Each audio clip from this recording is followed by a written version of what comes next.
computer. Hi, everybody. Thanks so much for coming tonight. This is the Trade Up Your Home webinar. And we'll just go ahead and introduce our experts here joining us. We have Susanna Haney and Kim.Majors. Susanna, do you want to go ahead and introduce yourself and let people know just a little bit about yourself? Yes. So I've been in real estate for 13 years. And in my life before that, I was a military spouse for 21 years. And I came to America in 1997 from Germany. And it's been totally fun. And with real estate, I have found my passion, and I'm super excited to be here with you today and share my passion with you and, what's going on right now. Awesome. We also have Kim.Majors, who is an expert in the mortgage loan field. Kim, can you go ahead and introduce yourself? Hello, Kim.Majors with Bank Central Mortgage. I will probably pretty much say ditto to Susanna. Been in it for 13 years as well. I've worked with you for the full 13 years, Susanna. Yeah. And yes, I am a loan originator. So I am the one that helps through the actual money process to the closing table to purchase a home. Like Susanna said, this is also my passion. I really enjoy working in real estate, but also on the money side. I love the numbers and the money piece of it, but and just love watching people get to the closing table. Awesome. All right. Well, let's get started. So this is mainly going to be talking about, folks who are planning to buy and sell basically at the same time. If they're hoping to upsize or downsize, or maybe they're moving out of state, they're going to be buying a house on the other end of that move. So the two keys when we put this together, time and talking for this process, giving yourself as much time as possible. Even if you're not 100% sure you're ready to move forward with this, maybe this is 2 years out that you're thinking you might move.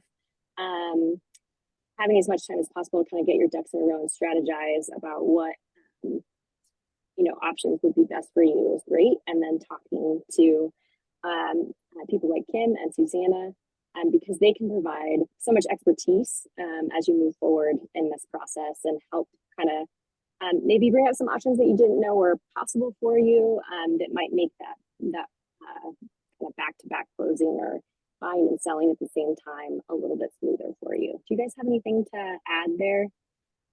Just as much time as possible. Yeah. So it's almost like what's first, the chicken or the egg, what do you do first?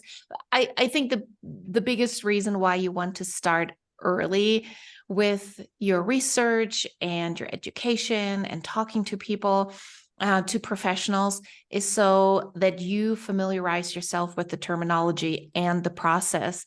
The earlier you start, the more familiar you are with everything. And that really takes away a lot of the stress as you are moving forward and actually make the decision whether you will sell and buy and when, what is your timing and so on.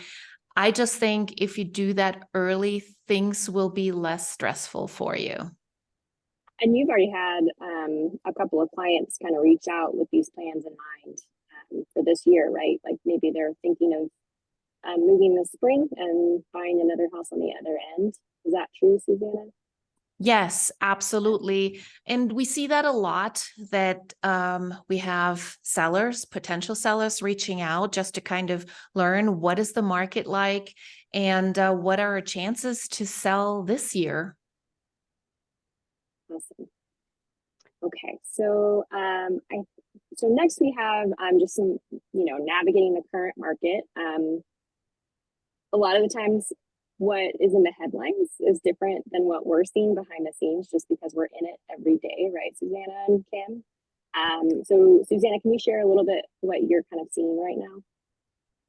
So the numbers that you see on the screen here are December statistics, real estate statistics for the Pikes Peak region. Something to remember is that closings that happened in December actually went under contract in November. This also means that once we get the statistics for January, they're actually all the activity that happened in December. This year, that is especially important to know because October, November, and December were just one of our slowest months ever. We had, I think, a total of like 500 closings just in El Paso County compared to 1,900, at some other time like 2021 or 2022. So we were really, really slow. It is not indicative of what's happening right now. In fact, in the last 7 days, we had 287 houses go under contract, which is the highest number that we've had since the last week of July 2023. So what you're saying there is this last week was the same pace as basically our busy moving season, because last week of July, things are still moving pretty quickly here in Colorado Springs. Yes, absolutely.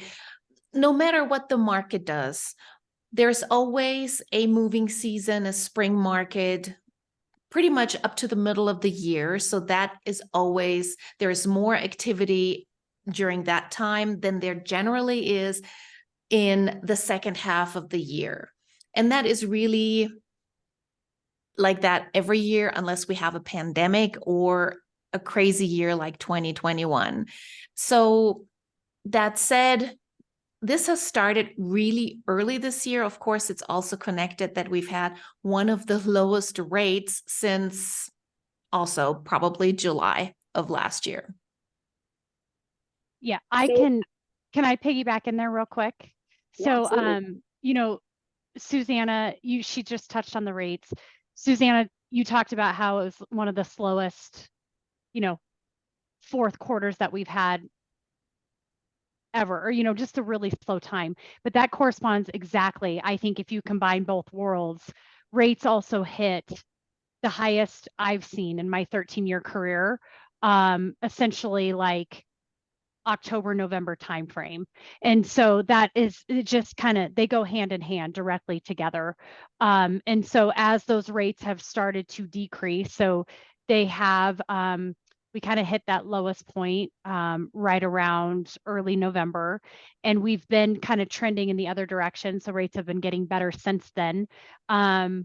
Dipping much better. We've kind of climbed a little bit over the last couple weeks, but not drastically to where we were. But it definitely, you see the busyness in the market trending with what's going on out there, definitely corresponding to those rates for sure. Yep, exactly. And so we've also had an increase in inventory in these recent weeks, right? Yes, we had an increase of 5% year over year compared to last January. This means that the buyers that are jumping in the market right now actually have finally a little bit more to choose from. I mean, over the last few years, we've been screaming it from the mountaintops that we don't have enough homes for sale. And especially in 2023, the situation was that sellers just didn't think they could sell their home. And so they just stayed off the market, especially when they had a 3 or 4% rate. Why would they want to trade that for a 7 or 8%? So they just stayed off the market. And now things are just slowly changing, and it's good to see. Yeah. And there was a shift too, Susanna, with showings this last week, right? Was it this last week or in January so far, with the number of showings that generated a contract generally? Yes. So we had such an increase in showings that it took only 10 showings to get one home under contract. And because we've had so many more showings, we went from 6 or 8 weeks to get those 10 showings to 4 weeks or shorter. So that was really a surprise. And that might only be for this 1 week. We have to observe this on a weekly, monthly basis. But this is a great indicator that the real estate market is coming alive. And for anybody that's looking to make a change, that is a good sign. That is your sign to start talking to us about it so that you can make a decision where you want to go this year, what you want to do. Right, because everybody in the industry, and we'll touch on this later on, is sort of, you know, waiting for the rates to drop even further. But right now, one of the advantages of maybe making a move a little sooner rather than later is that the market's moving and there's more inventory, but there's not that huge increase in buyer competition, right? Not yet, at least. So buyers still have some negotiation power and whatnot, but then who knows what will happen. But if the rates drop and we do have a huge influx of buyer activity, they won't have quite as much negotiation power when it comes to, you know, seller concessions and that type of thing. Is that what you guys are tracking on as well? Do you want to go first? No, I was just going to say, hey, Kim, what did you see in the last 10, 14 days in terms of application? Yeah, it's definitely picked up. Honestly, I personally have seen a huge pickup since right after Christmas. Like normally that week between Christmas and New Year's is pretty slow. It started getting busy, like literally right after Christmas, and it just hasn't stopped. And so when you speak to you know, right on there, one of the common misconceptions of better to wait until interest rates go down. We're starting to see interest rates drop a little bit.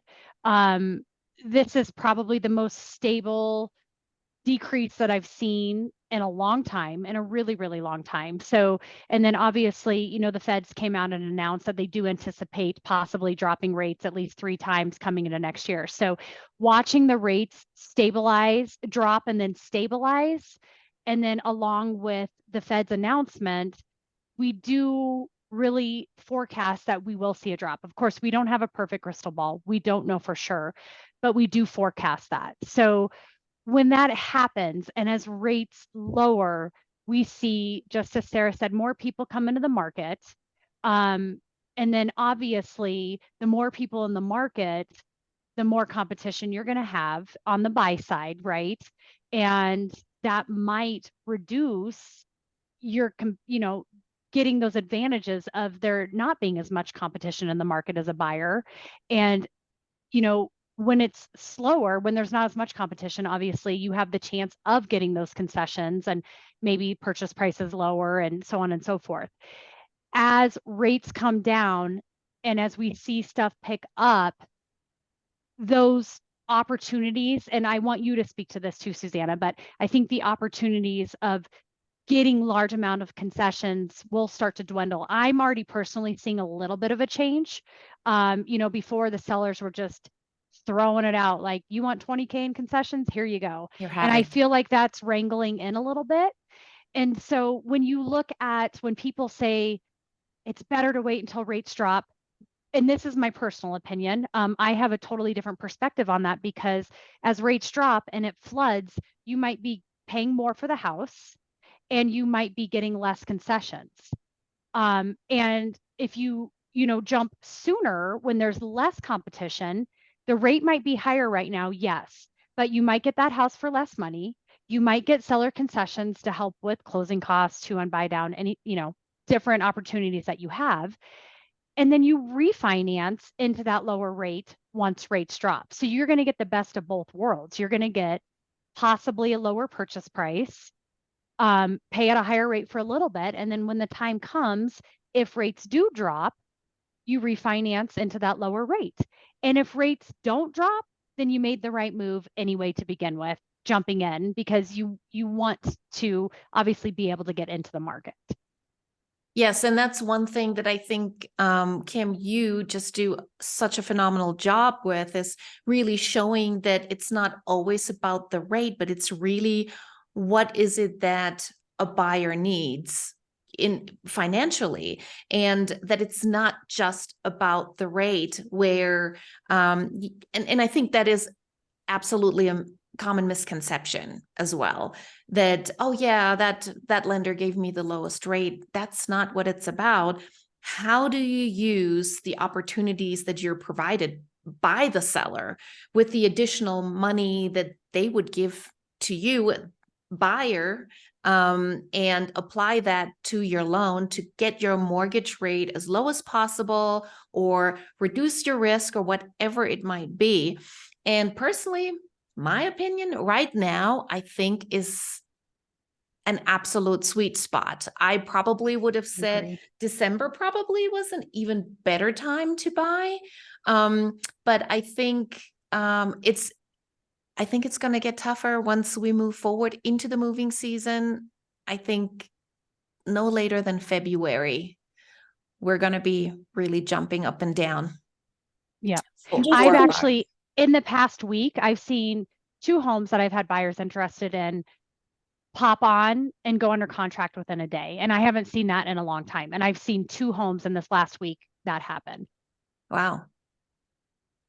Yep. So I You think just never that's know. important to like point out, because these official statistics that we have on the screen right here, they're the official stats from our local MLS, right? But they're always going to be behind what's currently happening, which is why it's so important to talk to Susanna and Kim so that they can give you an understanding of what's happening right now, because those numbers are just a snapshot of where we were at the end of December, and reflect November's activity, really, like Susanna mentioned. So the numbers that come out at the end of January might be even more wonky because things have picked up, but they're reflecting December's stats, right? Activity. Exactly.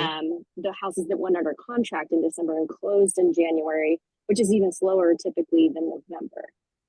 So that's really important to keep in mind. And that's another reason to kind of reach out to professionals who have a lot of expertise in the area, because they know what's going on, and will be able to advise you. Because if you're just looking at these stats, you're kind of saying like, oh, it's a little slow. I think our average home price dropped from November to December too, right here. So it's just another reason, I was going to ask you, Susanna, one of the common misconceptions is it's too hard to sell right now. What's your take on that? No, I don't think so. Going into this moving season, and with buyers kind of, understanding that this is where the market is. We're never going to go back down to 3%, which is also on our list here. It's just not going to happen. Buyers are finally settling in with that. They have tools that they can use from their lenders that help them be able to afford this house that they're looking at. And so for sellers, I think this is a great time to really get their house prepared and put it on the market. My sweet spot is March. Because that gives you enough time to still sit on the market and wait for a buyer if that were necessary. I mean, we see here average days on market 46.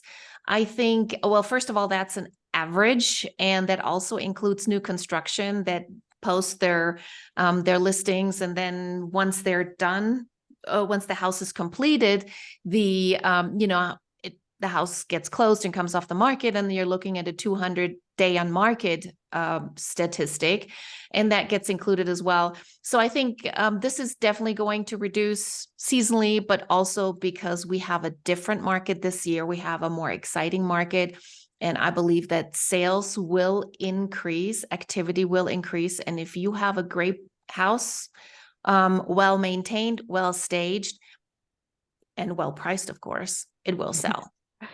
Preparation and price is key, right? Yes. Yeah. So Kim, do you think it's realistic to think that interest rates are going to drop back down to like the pandemic level, 3%, 2%? I mean, I can't totally predict it. My personal opinion, I don't think we'll ever get down into the 3s. I mean, never say never. I hope I'm wrong. But you got to think in the grand scheme of where rates have been. I mean, 2s and 3s was an anomaly, right? You know what I mean? Like, we haven't spent much time in the 2s and 3s in life.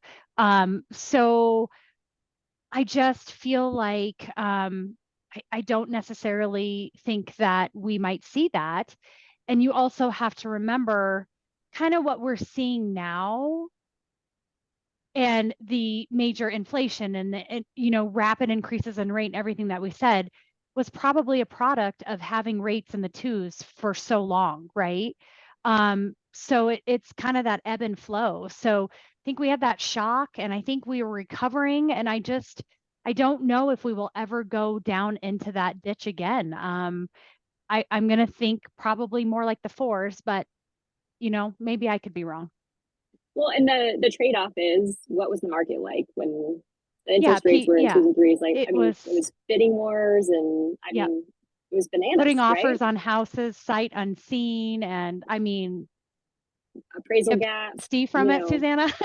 I was just thinking about the fact that I was not able to get somebody into a house that perfectly qualified for 350,000. So that was in 2021, that Yep. perfectly qualified for 350,000, but didn't have any huge amounts of cash on hand. And I'm just thinking of one, couple particular clients, and I was finally able to get them into a house, like middle of last year. Yeah. Without Yeah. having to bring that additional money in. So they didn't bring extra, an additional down payment or above appraisal, appraisal gaps in. They were just able to buy this property, and they actually paid less. Yes, so the interest rate was a little higher, but they actually paid less. Yep. And if rates come down, you can refi, but this leads into kind of what we're talking today. That market also made it almost impossible to try to buy another home with a contingency. Like trading up your home was really hard when rates were in the twos and threes. Like it was nearly impossible. Yeah. Yeah. Agreed.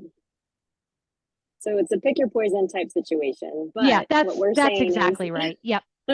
Yeah, it's usually not necessarily, like the current market, even though the rates are higher. I mean, it's advantageous in a lot of ways, like you guys have already mentioned. Yeah. And I think, it's always, I mean, every market's always going to be different, but the issue we have now, I think, is, and Susanna's brought this up, inventory is still really low, right? So as rates come down and buyers come into the market, probably a lot of people, even if they are moving to their next home, a lot of people might hold on to that exit property, the home they're leaving, because they have a really low interest rate on it. And a lot of people are going to turn them into rentals instead of selling them. And that's going to keep inventory low. It's just going to kind of be cyclical. Yeah, in the end, we never know what's going to happen. You don't know. Yeah. All I know is that generally you can't have it both ways. That, you're selling really high and buying really low. Like Sarah said, pick your poison. Yep, that's exactly right. Yeah. Okay. So Susanna, how long is it, realistic for sellers to expect their house to stay on the market? At this point, I expect, let's just say 30 days. We were previously at 46. Let's just say 30 days. However, again, if a house is well prepared, well priced, it will sell much quicker. I just had a new listing coming on the market last week, and we already had an offer. We haven't quite gone under contract yet, but yeah, it's a great house. It's priced well. It's in a good location. That helps. And we had it staged, and we've had some really good traffic, and we expect that house to go under contract within the next week, 10 days.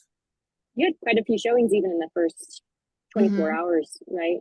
Yes. Yeah. And interestingly enough, I just had an open house on Sunday on a townhome, and I had 10 parties go through in a 2-hour time period. That is 2021.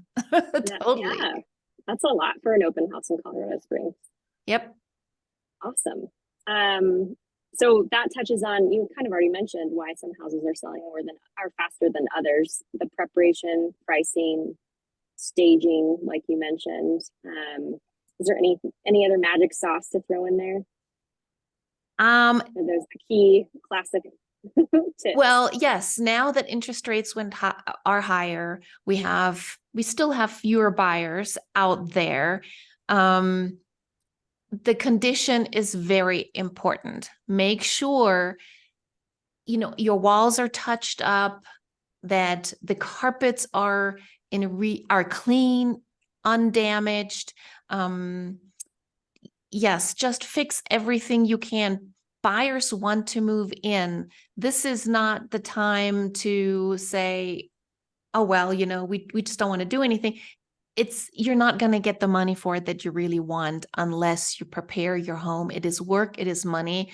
I totally understand it, but it pays off because buyers come in, especially in this moving season now, they don't want to start repairing things. They don't want to start updating. So even when somebody says, well, we're not going to replace the carpet because somebody else might come in and not like it, just pick a neutral tone. It's fine.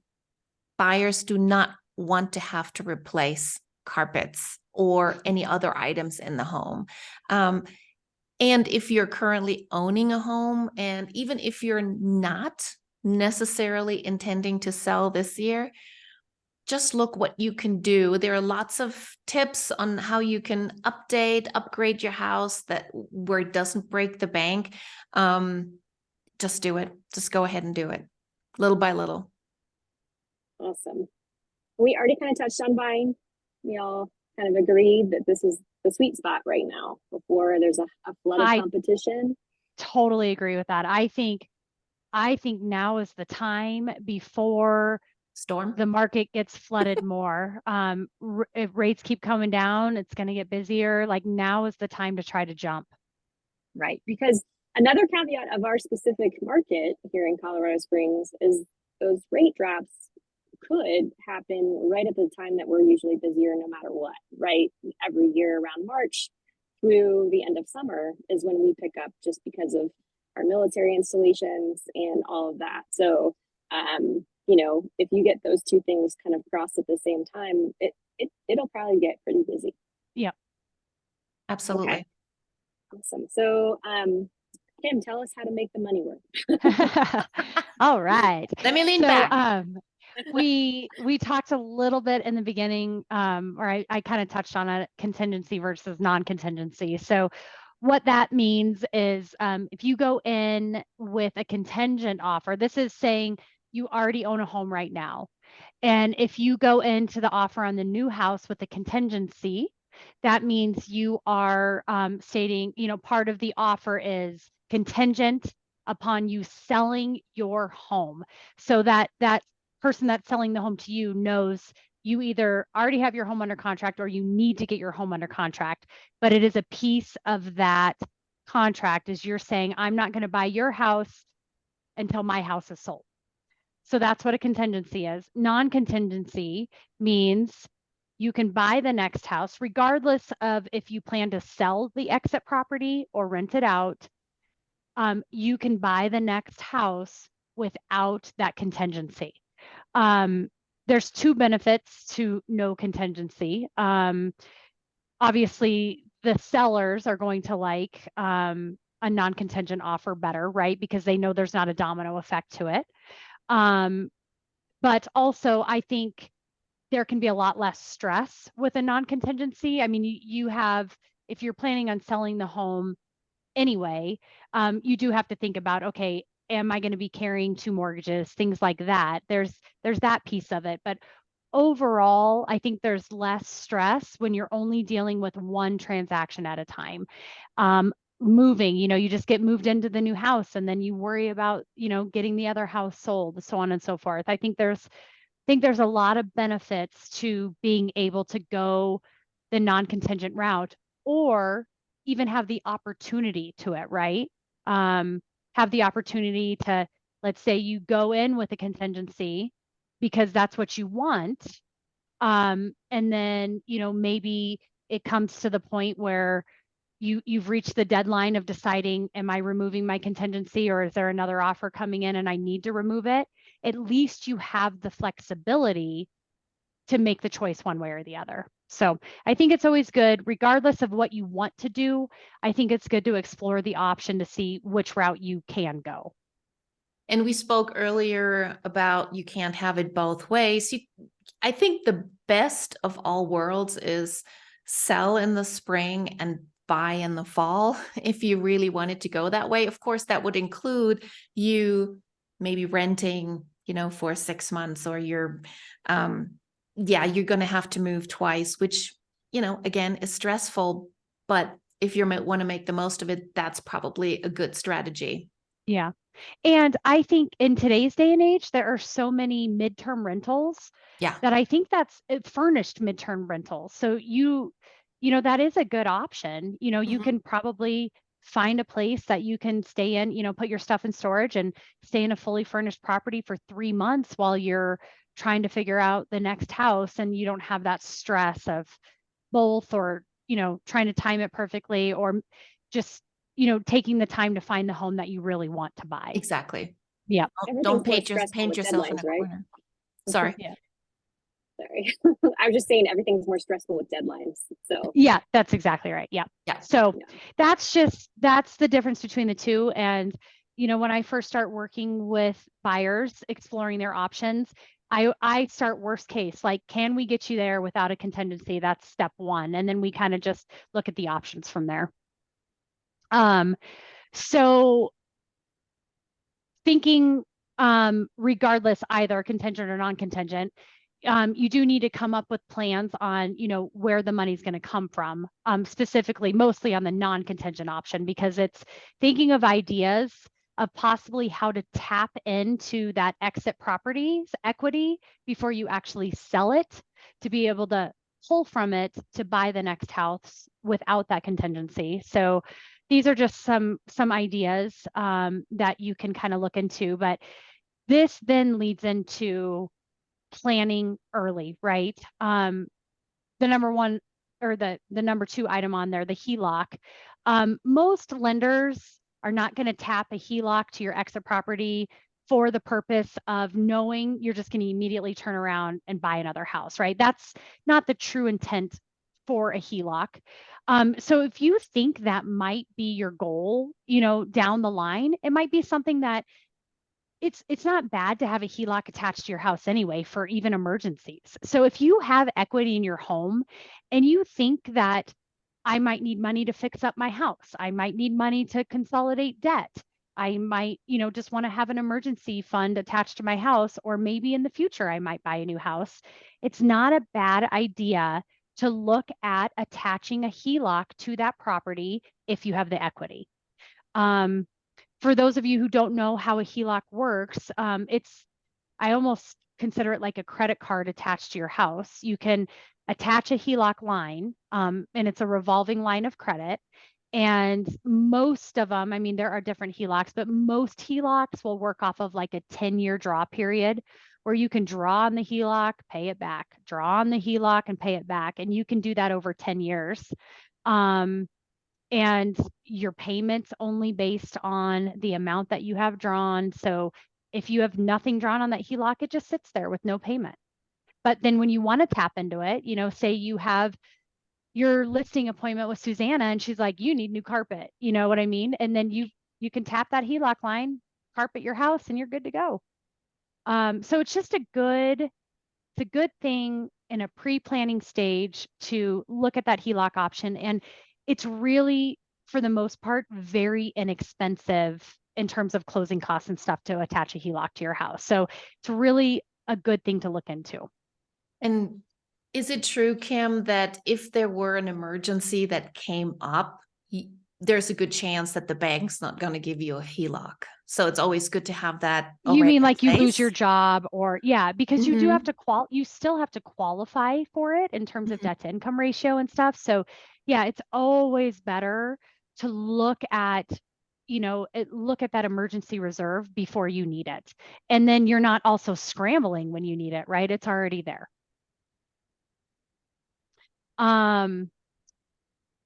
The next really good place to go, and this is always one thing that I talk to people about, if they are trying to come up with down payments, knowing that they're going to sell their home, but looking for temporary ways to get money or even long-term ways to get money, you oftentimes can attach pull a loan from your 401k. So I don't mean drawing from it like with penalties. I'm not talking liquidating it. I'm talking borrow against your 401k. So that's always something you can look into, usually through your human resources department, or sometimes if you just log in online to your 401k, like I know with Fidelity, right then and there, like tells you on the front page, you can take this much of a loan from your 401k. I mean, most of the time you can do that. So when you borrow against the 401k, you're paying yourself back. It's a really good way to tap into funds that you might need. Every employer, every 401k is going to be a little bit different. So you'll want to look into the terms of how that works. But you can either use that, as a down payment on the next house, and then sell the house and pay it all back. Or if you don't want to sell the house, it's just still a loan that you've taken from yourself that you just pay back over time. It's pretty simple. You also can look at doing that if you don't have a 401k. Sometimes if you have an investment property or an investment account, and this is something to talk to your financial planner about, sometimes you can attach a line of credit to an investment account and borrow against yourself that way. So that's another thing, a good way that just like a HELOC, you can set up that emergency line that you can always draw from. And again, you're borrowing against your own money. So you're not liquidating, paying taxes and penalties and all of that. You're borrowing against your own money. And that's also something that you might want to look into, not the 401k loan, because you're going to be paying back on that right when you draw. But if you have an investment account sitting there and you think you want some kind of emergency fund to tap into, not a bad thing to look into ahead of time. Also, and again, talk to your financial planner, but also usually very cost effective, very little fees to attach something like that. Starting with the lower down payment and recasting later, this is another really good way to go. Not every loan type can you recast. So FHA and VA are loans that you cannot recast, but conventional loans you can.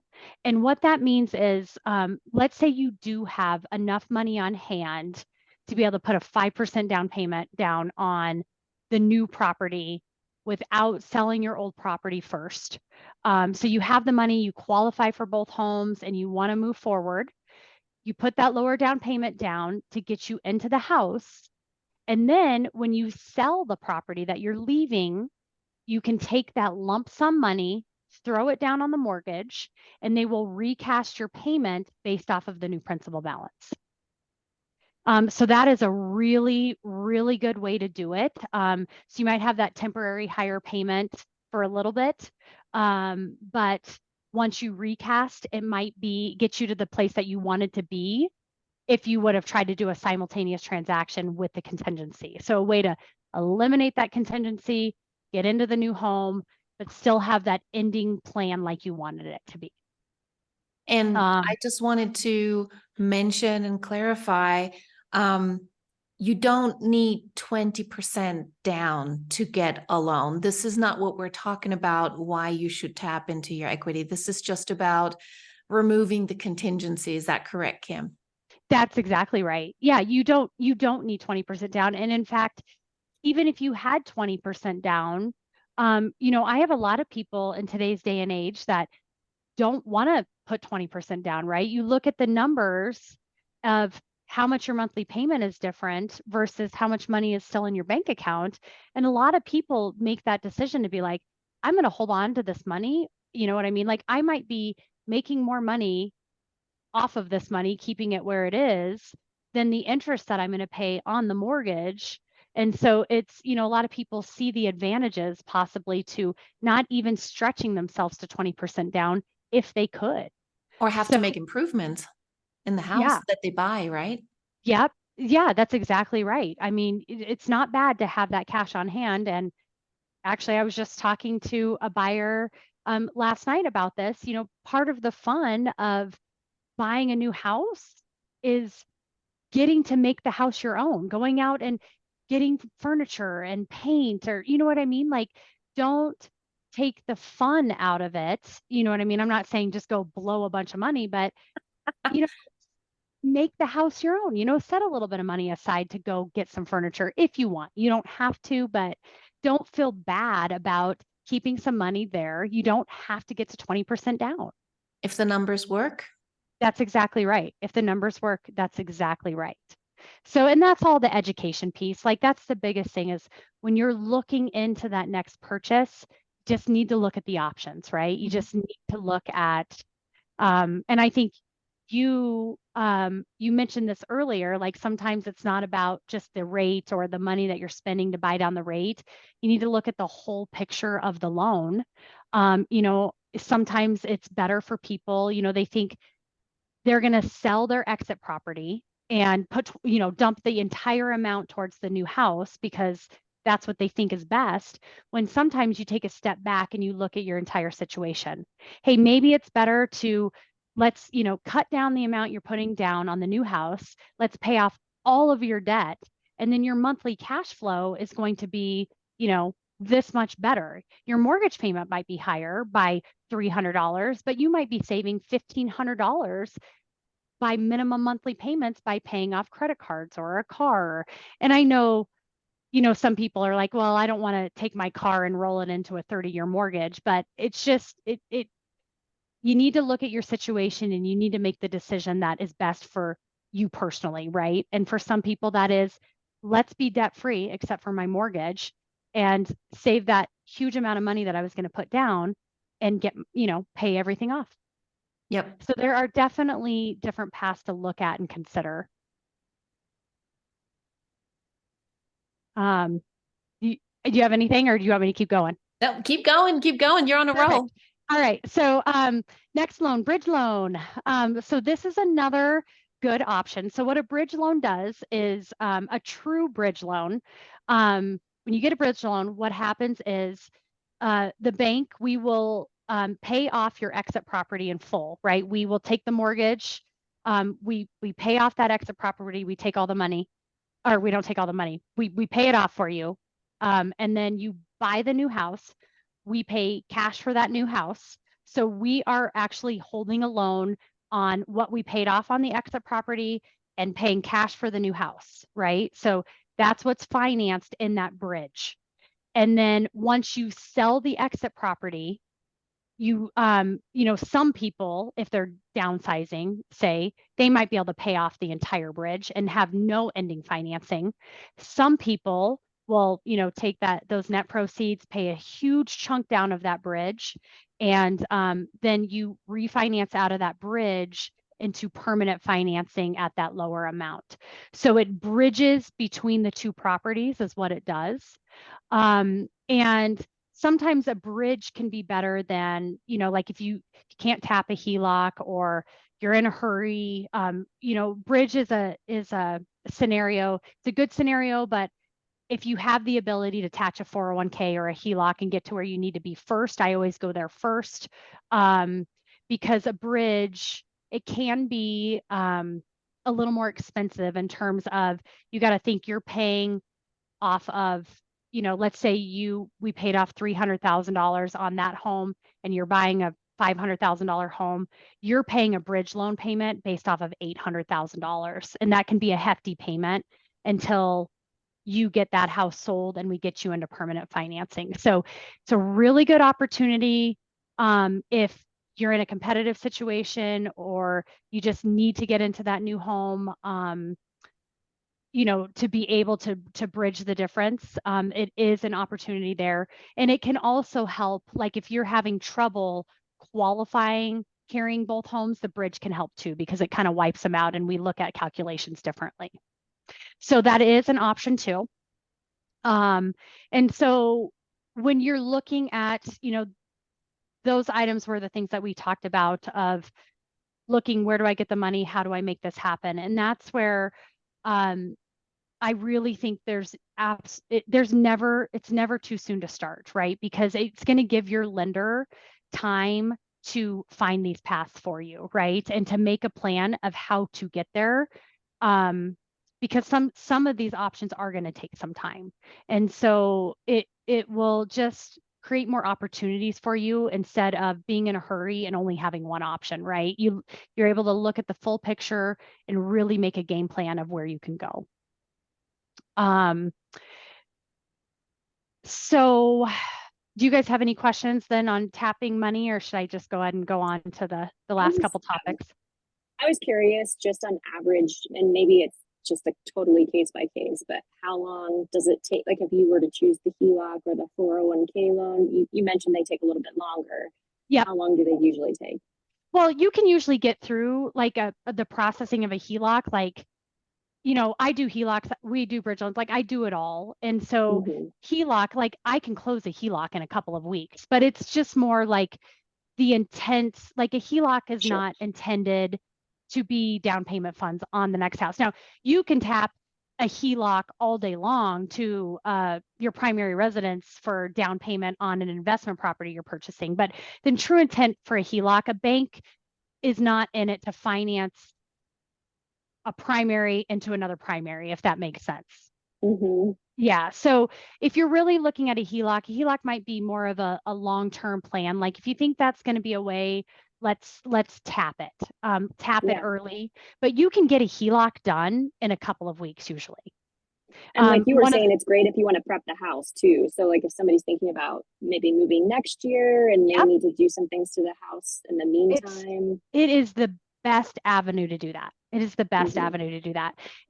Most HELOCs are going to be a variable interest rate, which I think for some people they're like, but I'll be honest with you, in today's market, I don't think it's necessarily a bad thing to go on a variable rate right now, because you got to remember, if the feds drop the rates, you know, most HELOCs are going to work off of the prime rate.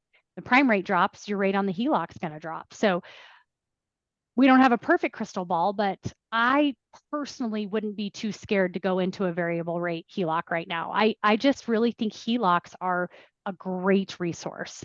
But, you know, even if you don't think you're going to need it, like I said, HELOCs are really inexpensive. I mean, a lot of the times, I mean, it depends on how much you're going to pull, but a lot of times you don't even need an appraisal, and just attach that line and let it sit there, you know? Kind of as a safety net too. That's exactly right. It gives you options. It'll just give you options for the future. Yeah. Just be diligent about paying it back then as well. Yeah. Yeah, that's another really important note, Susanna, is most HELOCs are going to be an interest only payment. And I'm always very clear to people about that. Like this, you are only paying interest at your minimum payment. So if you want to try to chunk down at that balance, you got to pay more than that minimum payment. So the 401k loan, usually, I mean, every investment company is a little bit different, but most 401k loans take 2 weeks-ish or so. It just depends. Bridge loans will work very similar to just a normal mortgage. You know what I mean? Like when I'm doing a bridge loan, it's just the same process as a normal mortgage. Like usually the 30-day process, you're going under contract, we're doing the bridge, it's done. But the reason I say start sooner than later is because it gives you the time to have options on the pass where, you know, if somebody comes in a panic, their only option might be a bridge loan, right? If they're like, oh my gosh, this is the house, I need it. That might be their only option. So if you start sooner, you might open yourself up to other options that we can plan for. And I was just thinking too, I recently had some clients that were moving out of Colorado Springs into another state. And if you start early enough, you start talking to a lender in that other state.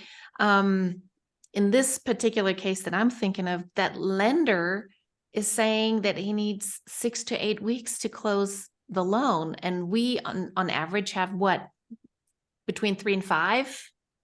Yeah. So we're closing much quicker here. So it's really good to know what's happening on the other side and how you then need to adjust here. Yep. That's exactly right. That's exactly right. And then, so the last 2 points on here, so utilizing your current home as a rental, that is a way that we can help you in qualifying. So not necessarily tapping into it for down payment funds, but we can utilize, in most cases, it's going to depend on the loan type and the qualifying, but in most cases, we can use a lease that you get on that exit property to help offset the mortgage payment on that. So you'd be surprised that can be very helpful in qualifying if you want to build your real estate portfolio and hold on to that property as a rental. So and when I talk about a lease, you know, most loan types, like you don't need to be moved out and the people don't need to be moved in. Like, you know, most times we just need to see a lease before closing. That's going to be starting within like 30 days or so. So it's really a good way. And I don't know, Suzanne, if you can speak to this. In Colorado Springs, I don't know if it's our market, if it's the high, you know, military population in and out. I'm not sure, but knock on wood, I've never seen anybody have trouble like getting their house rented pretty quickly. No, not lately, especially if you still hang on to a really great interest rate. Now, if you've bought a house, let's say last year, and you're looking to move into a new house, that might become a little bit more difficult because now you're looking at a 7% interest rate, Yeah. and property taxes have increased tremendously. HOA fees have increased incredibly as well. So the picture looks different and the return on investment looks different, but that is a real good reason to talk to me. Yeah. Well, return on investment in terms of a monthly standpoint might not look great, but you got to think you have somebody paying your mortgage down, right? Absolutely. Somebody is paying your mortgage down. Yes. So you are getting, even if it's not in the monthly cash flow, you are building equity by somebody else paying your mortgage down. And it all depends on how you finance it. If you put a chunk of money down, then that interest rate might not matter after all. So Yeah. it is important to look at all the options, and using a property that you currently live in, or as a rental property, can really be beneficial if you're trying to build wealth and you're going on that wealth building journey. And buying a house, staying in there for a few years and then moving on, I think that's a good way to do that. Yep, absolutely. So strategies for lowering interest rates and monthly payments. So there are definitely not a lot of options, but there are some options out there to really help you. For people that think, oh my gosh, rates are so high, I just can't do this. One of the biggest things that we have right now is called a temporary buy down. The most common one is a 2-1 buy down. And what that does is it lowers your interest rate 2% the first year and 1% the second year. That is a cost that's funded by the seller, right? So it's concessions that you negotiate for them to pay.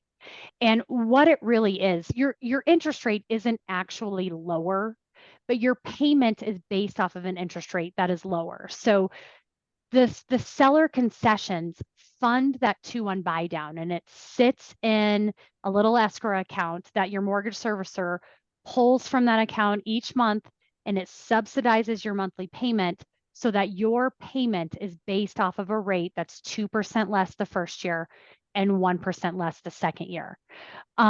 This is really popular right now because the buyers are really liking those monthly payments. I mean, this is a really rough number, but on average, I see payments. It's going to depend on your rate and your purchase price and all of that, but on average, you could be looking at a payment that's $500 less the first year if you do a 2-1 buy down, and then $250 less the second year. So there's a couple of ideas behind it. The first being, you would hope that you would have a chance to refinance out of that mortgage before you hit the third year payment. Not a guarantee. So I'm always very clear with people. I'm like, you have got to be comfortable with that third year payment just in case you get there and that refi opportunity never comes. But the other idea behind it is people naturally are going to get pay raises over time, and they just get more comfortable with their finances. So they will ease into that monthly payment if they never get the chance to refinance out. So that's the idea behind the 2-1 buy down. Now, I say a little bit tread lightly with that right now, because if you want closing costs covered and a 2-1 buy down, like if you're trying to negotiate all of that from the seller, I am starting to see a little bit of a turn where Pushback. a few months ago, I was seeing buyers get it all. Yep, they're paying my closing costs. I'm getting the 2-1 buy down, everything. But now I'm seeing that kind of reel in a little bit. And so you kind of got to look and work with your loan officer and find out, is that 2-1 buy down really worth it for me? Or is it better for me to have closing costs covered if I can't get both? Or you just need to look at the whole picture to see what is worth it. The benefit of the 2-1 buy down over, you'll look at lenders comparing, do I spend the money, this chunk of money, to permanently buy my interest rate down versus do I spend this money to do a temporary 2-1 buy down? And you weigh the pros and cons. Spending the money to do the temporary 2-1 buy down is going to give you a lot more bang for your buck in the monthly payment. You're going to see a lot more reduction in your monthly payment for the first 2 years than you would on the permanent rate buy down. But after that, obviously, the permanent rate buy down would have been better. On the flip side, you spend money on a 2-1 buy down. Let's say you come to me and you want to refinance at 14 months. You're still going to have money left in that 2-1 buy down account. If you refinance, whatever's left over in that account gets refunded to you. I mean, they're not going to hand it over to you in a check, but they are going to reduce it from your principal balance. So that money is not lost. When you spend a large amount of money to permanently buy down the rate, it's really important to have your loan officer look at that break-even period. Like if I spend XYZ dollars on permanently buying down my rate, at what point do I recoup that cost? Because if that recoupment is, more than 24 months, again, we don't have a perfect crystal ball, but if that recoupment is more than 24 months, you might want to really highly consider if it's worth it, because if you refinance out of that loan before that time, that chunk of money that you spent to permanently buy down the rate, it's gone. Mm-hmm. Yeah. So there's different strategies for getting that payment lower. It's just really important to talk through that with your loan officer. Let them know what your goals are. What are your plans on this home? Is it a long-term home? Is it a short-term home? Like, what are your plans for that home so that you can look at what is best for you to get you to where you want to be for your goals. So there are options out there. Don't be afraid of where rates are. There are lots of ways to explore good options for you. But I do think, maybe we'll see. Maybe a year from now we'll look back, but I do think now is the sweet spot, because the further along we get, you might not have the opportunities of the seller giving you all this money for things like 2-1 buy downs or permanent rate buy downs. Yep, I agree. Mm-hmm. Yep. Awesome. Did you have anything else to add, Kim? That was great information. I just feel like it's so helpful to know this. Yeah, just across the board, but especially I'm sure. I could talk about this for 4 hours probably. The biggest thing is, it's hard to touch on everything, and there's no right or wrong answer that spreads across the board to everybody, right? So the biggest takeaway is you just need to start talking to Susanna, to myself, to the people that are going to help you with your purchases, so that you can figure out what is best for your situation. So these are ideas, broad spectrum ideas, but you need to get in touch with a professional to help you narrow down what is best for you. Awesome. Okay, so the steps are a little personalized as well, depending on the situation, but we have some general steps and the order in which they go, kind of, depending on what type of financing you're doing and where we're at in the market and that kind of thing. Do you guys have anything to add to this one? As Always. far as I'm like, Kim, I can talk for 4 hours. You know, if you I want me know. to clear a room, let me start talking about real estate. So let's talk about timing the market. Mhm. I think that was huge, especially over the last few years. You want to time the market. Oh, I'm going to wait until the market crashes. I want to wait until we finally get back into this frenzy. In the end, it is a very personal decision. Either you just finally said, you know what, I want to move to the grandkids, or I'm sick and tired of taking the dog out in the morning. I want to be able to let the dog out. So really, when you finally just decided it is time to move on, that's when you sell your home. And, you know, so it depends, really. Now, we've mentioned earlier, we have a tendency to have more sales activity the first 6 months of the year, increasing and then decreasing in the second half of the year. So really not much has changed ever since we've recorded. You will see all the waves going like this in Colorado Springs. Now in Denver and other cities, that's different, but here, mainly because we do have military presence here and our military members have a moving season. So that impacts that as well, that we have an increase in activity in the first 6 months versus the second 6 months. I would not time it if you need to make a decision on what you're going to do, moving out of state, just finally being sick and tired of the kids, you know, having to share a room. You just move forward, talk to Kim, and decide what the best strategy is to make that move. If you are going to a different house here within, let's say, Colorado Springs, and, you know, if you just want to sell and then move on into a rental, we've had a couple of those transactions as well, especially when the market was really hot because people really thought this was the highest it will ever go. And so they sold their house and then it went higher. So you just do, you just do what works for you, timing the market. You can be lucky, it can work out for you, or it might not work out for you. I think your best decision is just make the move when it's ready for you. You mentioned talking to Kim if you're staying within Colorado Springs, but Kim, you can help in other states too, right? I can. Yeah. Actually, yes, I can lend in 47 states. Awesome. So yeah, I can be a resource all over the place.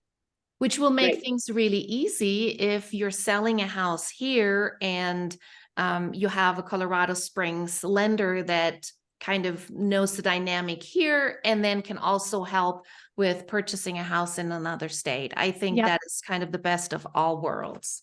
Yep. And Absolutely. that's another thing too, that it's really important to make sure you are talking to a lender and planning that, especially if you're moving states, because there's a lot that goes into qualifying with a state to state move in terms of what your income looks like and stuff like that. So that's always really, really important to make sure you have that piece dialed in before you are selling and buying and from state to state.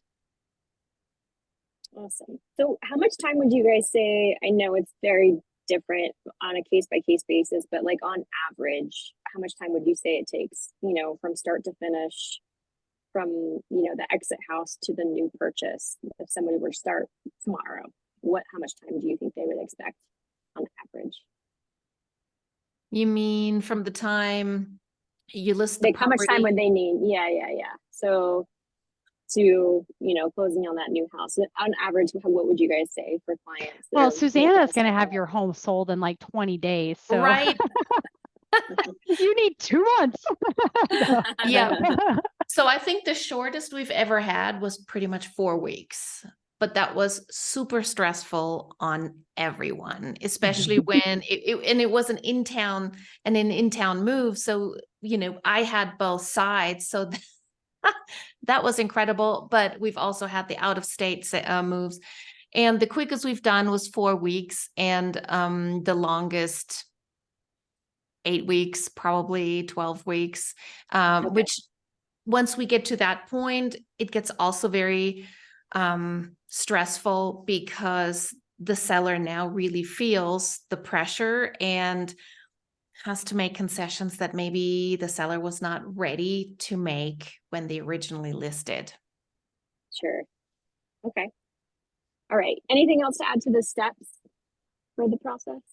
I don't think so. I think I will reiterate it again. Like I think maybe from my standpoint, because I just don't think that it's never too soon to start looking at it, because if you're ready to go now, like let's say we have this conversation and you're ready to go right now, but you don't want to move for 6 months down the line, no big deal. So we just re-up everything 6 months down the line. But if you start the process now and you're not ready to go and we need to fix this or we need to do that or we need to work on this, it gives us that time to be ready. So it's just start as sooner than later.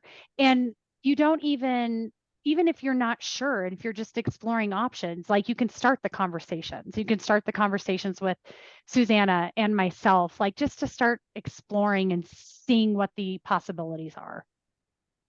And I talk to people, because I work with Susanna, I talk to people thinking about moving to Colorado Springs pretty frequently and often get kind of apologies like, oh, I'm not moving for like a year. I'm sorry for taking up your time. Do you guys ever, I don't ever feel obligated like at all. I'm so happy to answer their questions because I feel like it puts them in a position where they can make good decisions. I'm sure you guys feel the same, where it's never too early and it's never an inconvenience to talk to somebody early on in the process, even if you're not sure.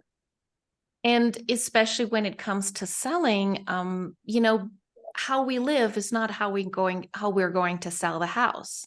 So talking about, here our steps, decluttering, deep cleaning, repairs, that all takes time. I've had clients last year that took 9 weeks because there was just so much that needed to get done. And it wasn't just decluttering, but it was also the repairs, getting it all lined up.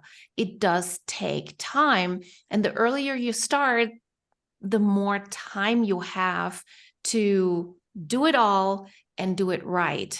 I cannot express enough how important it is to remove items from your home so that the buyer can actually imagine themselves in the house. When the house is empty, or when you think the house looks empty, maybe you still want to take a few things out. So that's kind of like the rule of thumb. It might look empty to you, but for somebody that's moving in or that's coming in to take a look at the property, it's still not quite right. And it's really important for that buyer to imagine themselves in the house. And then also having that feeling that this house is clean and well taken care of. Everything that's white, painted white, should be white. I have kids, and I'm telling you, my white cabinets in the kitchen don't always look white, but when we're selling the house, that's what needs to happen. Absolutely. Okay, we have a few more minutes here. Just some pro tips. Either of you guys want to jump in and touch on any? We've talked about the time and pre-planning. Can you guys talk about those last three? Because I think those are pretty industry specific as far as the being financially ready to carry 2 mortgages in case things get delayed, having a backup plan, and avoiding the closure on a Friday. Why is it important to avoid a closure on a Friday if you can at all possible? Go ahead, Susanna. So I did not quite hear that last question. Can you repeat it? Sure. Why is it a pro tip to avoid closing on a Friday if at all possible? Oh, because things happen. If something gets delayed, whatever, things happen, whether it's financing or some repair wasn't made in the home, and because of that, we just can't close. If we have our closing date on a Friday, you will have to wait that whole weekend to move in. So basically until Monday, until we're closed, because unless that ink is dry on the paperwork, you cannot move into that house. So now you have to wait that whole weekend. I don't know. Did you have your move planned for that weekend, well, all that has to be postponed, and it's just a huge mess. Yeah. And I think title's probably the busiest on Friday because I think everybody tries to close on Fridays. Yeah, that too. Yeah. So Yeah. it gets difficult to maybe get an appointment if you don't plan it Yeah. early enough. I think Wednesday and Thursday are like the best days to try to close personally because it gets you lined up for the weekend to start the move. Because I know a lot of people like to close before the weekend so they can start moving in, but it's exactly right. Like if there's ever an issue, you don't have that heartbreak of having to wait the entire weekend for something to be resolved until Monday.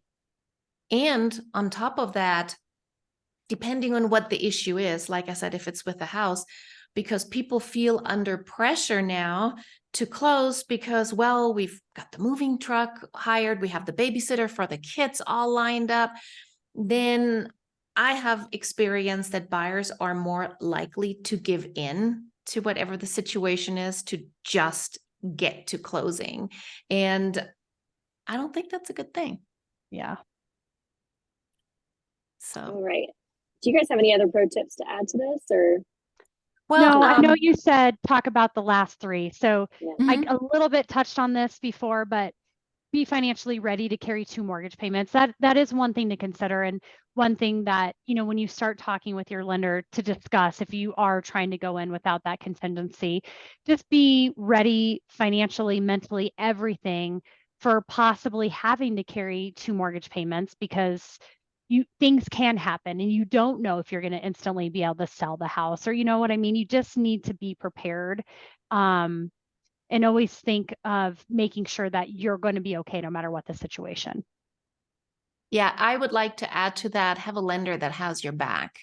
If you have a lender that is not available, outside regular working hours, or they're on the East Coast, which is a whole mess in itself, have a local lender that is available to you and has your back and has your interest in mind, and not just, making money, that you're not just this, the statistic, oh, got that one, but somebody that really cares about you. And I think that is one of the most important parts. I mean, rates and all that is good, but having somebody that can actually lay it all out can actually save you more money than if you're just going to somebody else that seems to give you the best rate, which most likely isn't quite that way anyways.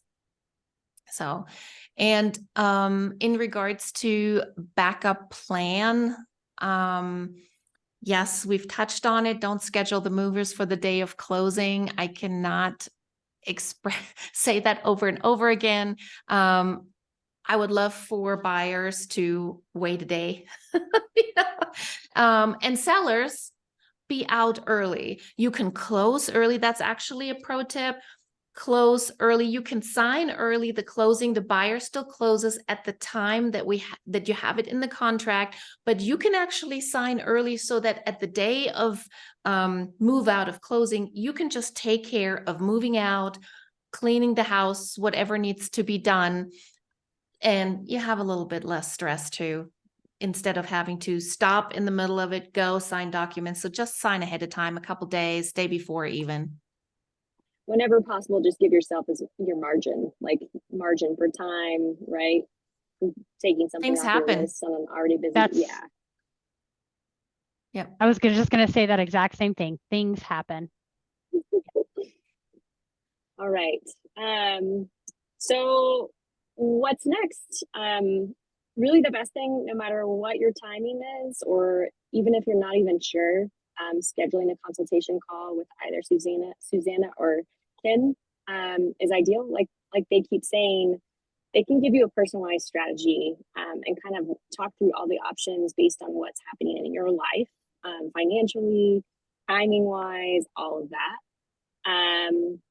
And really don't hesitate just because you're further out or you're not sure, like we've already said. Please reach out. And then you can download our buyer and seller guides. We can put those in the notes of the video. They have excellent information about both of those processes. And then anything that you have questions for, we're always here for. So that's that. Do you guys have anything else to add before we let everybody go?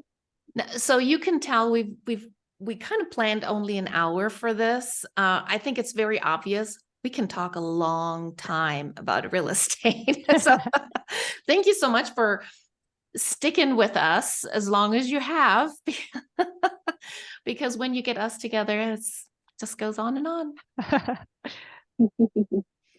There's contact info too for Susanna and Kim. I forgot about that in the end. Kim, do you have anything else to add before we sign off? I don't. I just, yeah, feel free to reach out at any time. There's no question that's too small or too big. Like, don't ever hesitate to reach out, because that is what we are here for. And nothing obligates you to anything once you have that first phone call. Like, just don't ever be afraid to reach out. Yep. And that's the difference too. We both come from the standpoint of education is important, so that we actually make a difference in people's lives and not just get them into, into a situation that they can't handle. Awesome. Well, you guys have a great night. Thanks Thank so you. much for You joining too. us, everybody. All right. Thanks for joining us. All right.